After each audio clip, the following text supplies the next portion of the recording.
আমরা অনেকদিন পর একটু বাইরে ঘুরতে যাচ্ছি। পরেটা সবজি নিয়ে আসা হলো আর ডিম পোস্ট করলাম বাড়িতে, কিন্তু এই যে সবজির মধ্যে কোনো সবজি নাই, দোকান থেকে নিয়ে আসা হয়েছে। সবজির মধ্যে শুধু ডাল, এখন সবজির দাম বেশি ওই জন্য সবজি নাই। আর এই যে ডিম পোস্ট আর পরেটা এই প্রতিভা হচ্ছে। আর তোমার সবজি পছন্দ কিন্তু সবজি নাই, কিন্তু সবজির মধ্যে এখন সবজি নাই, একটা সবজিও নাই, তাই না? হ্যাঁ, একটা সবজিও নাই, একটা সবজিও নাই। যাই হোক আমরা খেয়ে নিই। খেয়ে নাও। প্রতিবার ঘুমিয়ে ভাঙছে না, রাত জেগে টিভি দেখেছো। নাস্তা করার পর প্রতিভাকে বললাম এই পাশের বাগানটা একটু পানি দিয়ে আসতে। এই বাসায় অনেক লেবু ছিল, লেবু তোলাই হয় না, লেবুগুলো পেকে গেছে, লেবুগুলো তুলে আনো।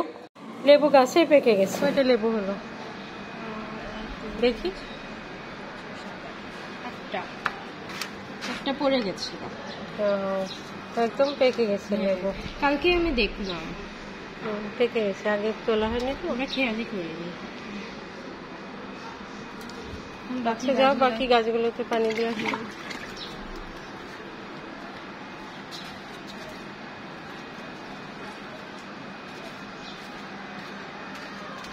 অনেকদিন বাসা থেকে বের হয় না, ভাবলাম আজকে একটু ঘুরে আসি, বেশি দূরে যাব না, কাছাকাছি কোথাও একটু ঘুরে আসি।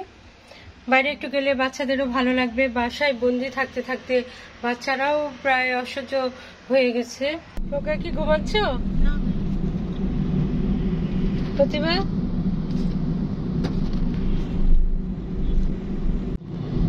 আমরা অনেকদিন পর একটু বাইরে ঘুরতে যাচ্ছি। এই যে আমাদের মেয়েরাও আমাদের সাথে। ভালো লাগছে বাইরে এসে? তোমার ড্রাইভারের পরিচয় করে দিলে না? হ্যাঁ, আর এই যে আমাদের সঙ্গে আমাদের ড্রাইভারও আছে। বেতনবিহীন ড্রাইভার। হ্যাঁ, বিনা বেতনে ড্রাইভার। একটু ভালো মন্দ খেতে দিলে ড্রাইভার চালাই নিয়ে আসে, এক ঘন্টা সার্ভিস দিয়ে দেয়। এই যে প্রজ্ঞা চা চলে আসছে আগে, আর আমি নিয়ে আসলাম পুরি। পুরির সঙ্গে চা, না চায়ের সঙ্গে পুরি?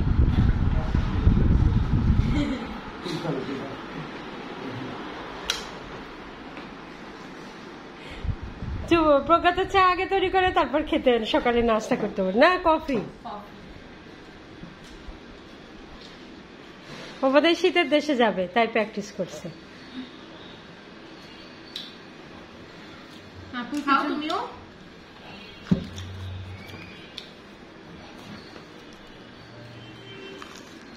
কিছুদিন পর করে করে খেতে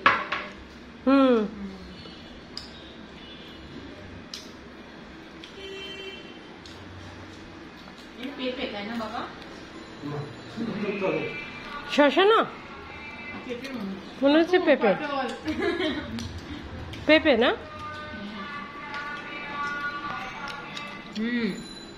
সাধারণত একটা পানি পেঁপে সালাদ। এই যে আমরা পুরি খাচ্ছি আর চা।